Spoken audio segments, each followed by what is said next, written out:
दोस्तों, क्या आपने सुना कि नासा ने मार्स पर ऑक्सीजन को बनाने में सफलता हासिल कर ली है? पर आखिर कैसे? मिल्की वे के सेंटर में स्थित सुपर मैसिव ब्लैक होल के बारे में तो आप जानते ही होंगे, लेकिन अब हमने मिल्की वे में एक ऐसा ब्लैक होल खोज निकाला है जो हमारी धरती के काफी ज्यादा नजदीक है। और क्या आप जानते हैं कि चाइना ने अपने नए मार्स रोवर का नाम क्या रखा है? अगर नहीं तो इस वीडियो को बिल्कुल एंड तक जरूर देखना, क्योंकि आज मैं आपको स्पेस से जुड़े कुछ ऐसे फैक्ट्स के बारे में बताने वाला हूं जिन्हें सुनकर आप सभी स्पेस लवर्स का एक्साइटमेंट नेक्स्ट लेवल पर पहुंच जाने वाला है। तो हेलो गाइस, मैं कौशिक और चलिए शुरू करते हैं आज के इस नए एपिसोड को। दोस्तों, 18 फरवरी 2021 को मार्स की सरफेस पर लैंडिंग करने के बाद नासा का परसिवियरेंस रोवर एक के बाद एक कारनामे कर रहा है और हाल ही में इसने मार्स पर रहते हुए ऑक्सीजन को बनाने में कामयाबी हासिल कर ली है।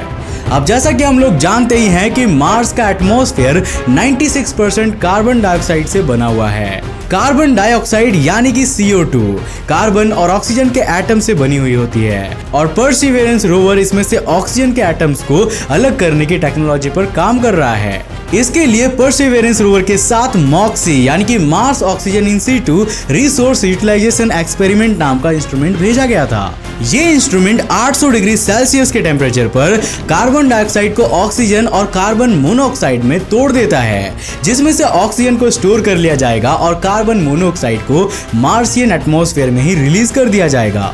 मॉक्सी की पहली टेस्टिंग 20 अप्रैल 2021 को की गई है, जिसमें इसने 5 ग्राम ऑक्सीजन बनाने में कामयाबी हासिल की है। इतनी ऑक्सीजन से कोई एस्ट्रोनॉट 10 मिनट तक मार्स पर सांस ले सकता है। मॉक्सी हर घंटे करीब 10 ग्राम ऑक्सीजन को बना सकता है। इतना सब कुछ सुनने के बाद आप ये सोच रहे होंगे कि शायद नासा इन इंस्ट्रूमेंट के थ्रू सिर्फ फ्यूचर एस्ट्रोनॉट्स के सांस लेने के लिए ऑक्सीजन बना रही है। तो भाई, ऐसा नहीं है। ये इंस्ट्रूमेंट फ्यूचर के एस्ट्रोनॉट्स को मार्स पर सांस लेने के लिए ऑक्सीजन तो बनाएगा ही, साथ ही में ये मार्स से रॉकेट को लॉन्च करने के लिए भी जरूरी ऑक्सीजन को बनाएगा। अब जरा सोचिए, अगर हम इंसानों को मार्स पर लैंडिंग करनी है तो हमें वहां से वापस आने के लिए एक बार फिर से वहां पर रॉकेट को लॉन्च करना होगा। रॉकेट को लॉन्च करने के लिए हमें 7 मीट्रिक टन रॉकेट फ्यूल और 25 मीट्रिक टन ऑक्सीजन की जरूरत होगी। अगर मार्स पर 2 एस्ट्रोनॉट्स भेजे जाते हैं तो वो साल भर में ज्यादा से ज्यादा 1 से 2 मीट्रिक टन ऑक्सीजन का ही यूज कर सकते हैं, लेकिन अगर हम 25 मीट्रिक टन ऑक्सीजन वहीं पर बनाने में कामयाब हो जाते हैं तो हमें धरती से ये ऑक्सीजन स्पेसक्राफ्ट में नहीं भेजनी होगी। ये ना सिर्फ मिशन को सस्ता बना देगी, बल्कि इससे मार्स पर इंसानों को भेजने का सपना थोड़ा और प्रैक्टिकल हो जाएगा। दोस्तों, अब मैं आपको बताने वाला हूँ चाइना के मार्स रोवर के बारे में। अब जैसे कि आपको पता है कि जुलाई 2020 में चाइना ने अपना तियानवान-1 स्पेसक्राफ्ट मार्स की ओर भेजा था, जो फिलहाल इसको ऑर्बिट कर रहा है। इस स्पेसक्राफ्ट में एक रोवर भी है जिसे चाइना आने वाले दिनों में मार्स की सरफेस पर लैंड कराने वाली है। चाइना ने इसका नाम ज़ूरोंग रखने का फैसला किया है।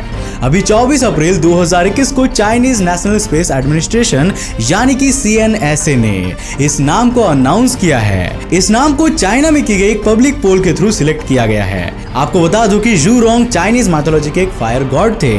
ज़ूरोंग 240 किलोग्राम भारी एक सोलर पावर्ड रोवर है जो मार्स की यूटोपिया प्लानिशिया लैंडिंग साइट पर लैंडिंग करने वाला है। इसमें कई तरह के हाई रेजोल्यूशन कैमरा लगे हुए हैं जो हमें यहाँ के हाई क्वालिटी फोटोज दिखाएंगे और कई इंस्ट्रूमेंट्स भी लगे हुए हैं जो यहाँ के एटमॉस्फेयर और सरफेस का एनालिसिस करेंगे।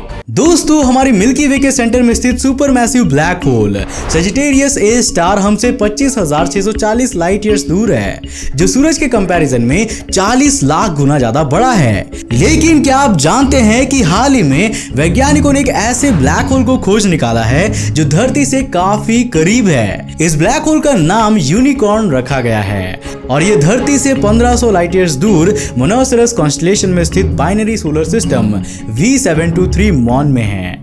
ऐसा माना जाता है कि ये ब्लैक होल यहाँ मौजूद एक रेड जायंट स्टार के साथ बाइनरी ऑर्बिट में है। आपको बता दूं कि इस ब्लैक होल की साइज हमारे सूरज से कुछ 3 गुना ज्यादा बड़ा है, जो कि किसी ब्लैक होल के लिए बेहद छोटा साइज होता है। ऐसे ब्लैक होल्स को हमने यूनिवर्स में बहुत कम ही खोजा है, लेकिन वैज्ञानिक ऐसा मानते हैं कि हमारे इस यूनिवर्स में ऐसे भी ढेर सारे ब्लैक होल्स एग्जिस्ट कर सकते हैं। वैसे क्या आपके दिमाग में भी यही सवाल आ रहा है कि आखिर इस ब्लैक होल का नाम यूनिकॉर्न क्यों रखा गया है?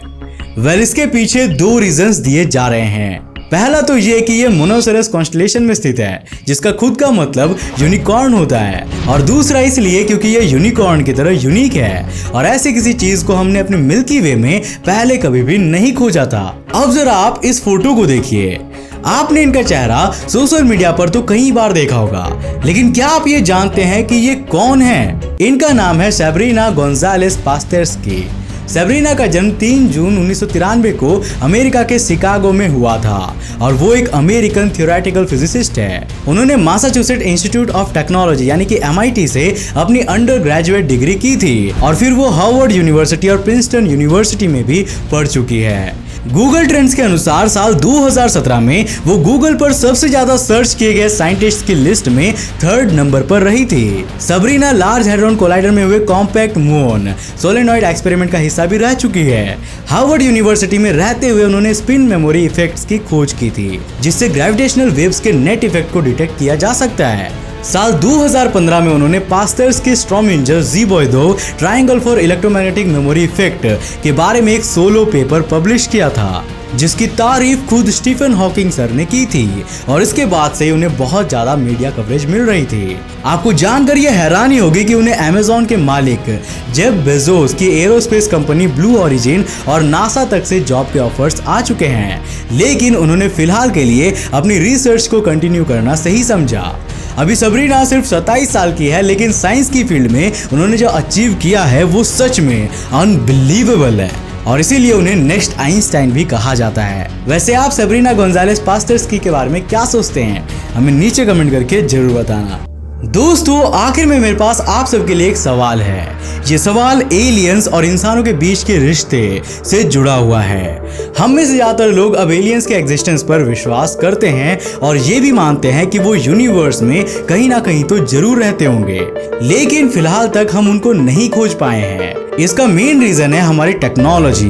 लेकिन अगर हम इसको थोड़े और ब्रॉडर पर्सपेक्टिव में देखें तो हम इंसानों में बहुत सारी लिमिटेशंस भी है। जैसे कि हम ये जानते हैं कि ये दुनिया 3 डायमेंशन से कहीं ज्यादा डायमेंशंस वाली है, लेकिन हम हायर डायमेंशंस को ना तो देख सकते हैं और ना ही हमारे पास इसकी नॉलेज है। जिस लाइट को हम अपनी आंखों से देख सकते हैं उसकी वेवलेंथ 380 से 750 नैनोमीटर्स के बीच में ही होती है और इसकी फ्रीक्वेंसी 400 से 790 हर्ट्ज के बीच होती है। हमारे कान 20 से 20,000 हर्ट्ज की फ्रीक्वेंसी का साउंड ही सुन सकता है, लेकिन ये तो टोटल फ्रीक्वेंसी रेंज का एक छोटा सा हिस्सा ही है। अब जरा ये सोचिए कि हमारे आसपास ऐसा क्या कुछ नहीं होगा जिसे हम ना तो देख पा रहे होंगे और ना ही सुन पा रहे हैं। ऐसे में क्या ऐसा नहीं हो सकता कि एडवांस्ड एलियन सिविलाइजेशन हमारे आसपास हमारे बीच ही रह रहे हो और हम पर नजर रखे हुए हो सकता है कि वो हमारे बीच में रहकर हमें एडवांस्ड बनाने में हमारी मदद भी कर रहे हो और उन्होंने हमारे इतिहास में भी एक बड़ा रोल निभाया हो। आप लोग इसके बारे में क्या सोचते हो? क्या ऐसा हो सकता है या नहीं? अपनी राय हमें नीचे कमेंट करके जरूर देना। उम्मीद है कि आज के इस वीडियो से आपको कुछ नया जरूर सीखने को मिला होगा। अगर हाँ तो इसे लाइक करने के साथ साथ अपने फ्रेंड्स के साथ जरूर शेयर कर देना। अगर आप नए हो हमारे चैनल पर तो ऐसे इंटरेस्टिंग वीडियोस के लिए इस चैनल को सब्सक्राइब करने के साथ साथ नोटिफिकेशन बेल को बंद कर देना ताकि आप देख सको हमारे वीडियोस सबसे पहले। तब तक के लिए बाय, जय हिंद।